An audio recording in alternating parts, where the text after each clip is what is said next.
So I think when you're looking at camps and you're looking at the number of camps that you want to try to attend, right?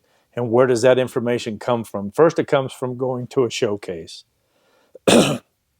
or it comes from seeing someone at a tryout somewhere, right? And we build our camp base, and then we take the camp list, we send everybody a camp invite. However many kids want to come back to the camp, they do. And so you look at that piece of it, but you can't go to every single camp that you get a letter for, and you can't go to every single showcase that is out there, right? Because you're not gonna compete at the highest level for yourself. So you have to pick and choose based on what we said in the very first question, based on what's the best fit for you. So if you're looking at a school and you say, hey, that school's a good fit for me academically, that school's a good fit for me financially, now I want to go to that camp and see if I'm a good fit for them athletically.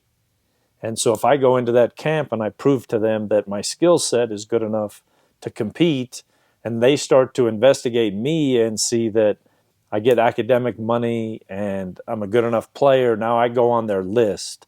And we said this last week in the recruiting seminar that you got to find a way to get on their list, not their camp list. You got to figure out a way to get on their recruiting list. And how can you get on that recruiting list? You have to go to a showcase. You have to go to a tryout. You have to have your high school coach call for you. You have to have your club team coach call for you to get you on that list.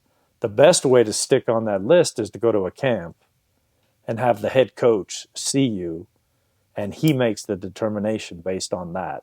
So the greatest thing for me as a head coach at a camp, my assistants didn't have to tell me that so-and-so could play. They could bring them all to the camp. I could see them at the camp, and then I get to make the decision. And if the head coach is making the decision, the chances of you being successful at that place are a lot better because he's making that decision and he wants to see you be successful. And he's made that choice based on what he sees and what he believes. So you have to make sure you pick and choose wisely. You can't go to every camp. You have to pick and choose wisely.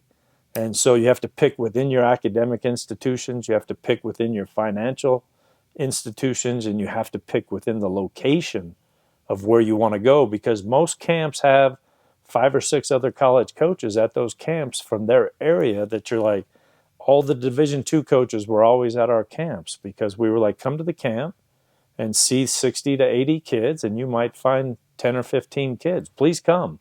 We want you to come. If you go to the Stanford camp, Stanford has Dartmouth, and they have a lot of Ivy League schools at their camp because they're high academic students that are going to the Stanford camp that could possibly play at another school that's at that camp. So if you pick wisely, now you give yourself options.